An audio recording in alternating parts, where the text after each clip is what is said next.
Hi everybody, Miss Joyce here. I am going to be reading the first chapter from The Trumpet of the Swan by E.B. White. This was one of my favorite books when I was 7 or 8 years old. And this is my copy that I had back then, and I believe that is my mom's copy. This is my mom's copy. I'm looking at the copyright date. And this was printed in 1970, so a while ago. So anyways, this is one of my favorite books. I'm excited to read it to you. If you like this first chapter, let me know in the comments, and I will keep reading chapters from it if you guys are interested. I won't keep doing it if I don't get a response, but if you like it, let me know. The first illustration is here. So we've got swans in the title page. Chapter 1 is called Sam. Walking back to camp through the swamp, Sam wondered whether to tell his father what he had seen. "I know one thing," he said to himself. "I'm going back to that little pond again tomorrow, and I'd like to go alone. If I tell my father what I saw today, he will want to go with me. I'm not sure that's a very good idea." Sam was 11. His last name was Beaver. He was strong for his age and had black hair and dark eyes like an Indian. Sam walked like an Indian too, putting one foot straight in front of the other and making very little noise.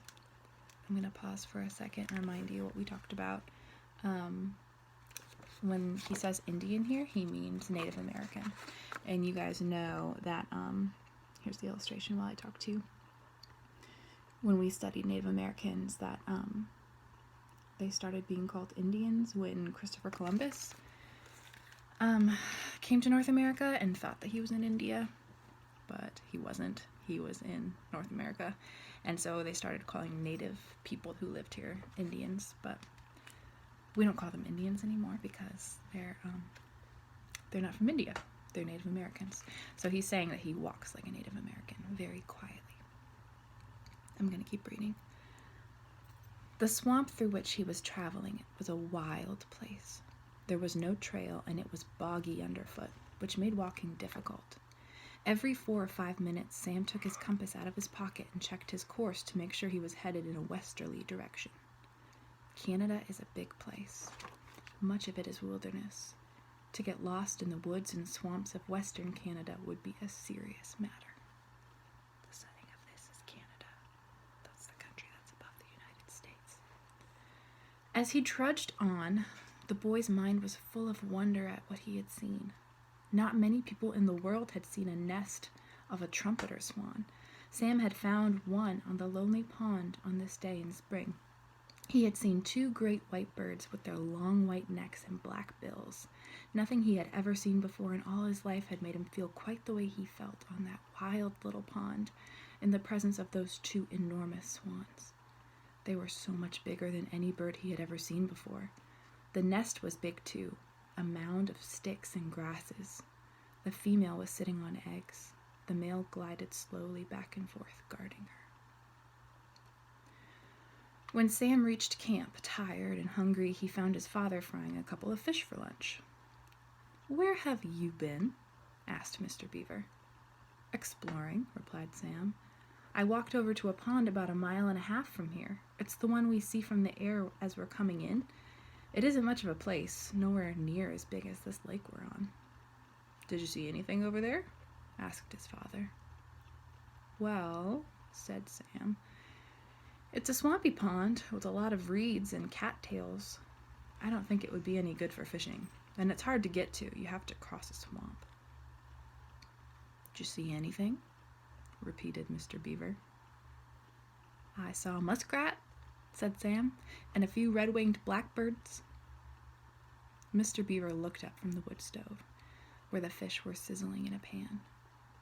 "Sam," he said, "I know you like to go exploring, but don't forget, these woods and marshes are not like the country around home in Montana." Montana's a state in the United States, so they're from the United States.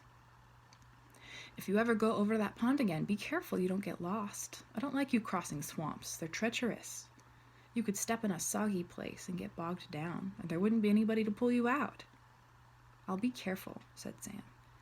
He knew perfectly well he would be going back to the pond where the swans were, and he had no intention of getting lost in the woods. He felt relieved that he had not told his father about seeing the swans, but he felt weird about it too. Sam was not a sly boy, but he was odd in one respect. He liked to keep things to himself, and he liked being alone, particularly when he was alone in the woods. He enjoyed the life on his father's cattle ranch in the sweetgrass country in Montana. He loved his mother. He loved Duke, his cow pony. He loved riding the range. He loved watching the guests who came to board at the Beavers' ranch every summer. But the thing he enjoyed most in life was these camping trips in Canada with his dad. Mrs. Beaver didn't care for the woods, so she seldom went along. That means she didn't usually come. It was usually just Sam and Mr. Beaver. They would motor to the border and cross into Canada. There, Mr. Beaver would hire a bush pilot to fly them to the lake where his camp was, for a few days of fishing and loafing and exploring. Mr. Beaver did most of the fishing and loafing. Sam did the exploring. And then the pilot would return and take them out. His name was Shorty. They would hear the sound of his motor and run out and wave and watch him glide down onto the lake and taxi his plane into the dock. These were the pleasantest days of Sam's life, these days in the woods, far, far from everywhere. No automobiles. That's cars. No roads, no people, no noise, no school, no homework, no problems, except the problem of getting lost. And of course, the problem of what to be when he grew up. Every boy has that problem, and girl. After supper that evening, Sam and his father sat for a while on the porch. Sam was reading a bird book. "Pop," said Sam, "do you think we'll be coming back to camp again about a month from now? I mean in about 35 days or something like that." "I guess so," replied Mr. Beaver. "I certainly hope so. But why 35 days? What's so special about 35 days? "Oh, nothing," said Sam. "I just thought it might be very nice around here in 35 days. "That's the craziest thing I ever heard of," said Mr. Beaver. "It's nice here all the time." Sam went indoors. He knew a lot about birds, and he knew it would take a swan about 35 days to hatch her eggs.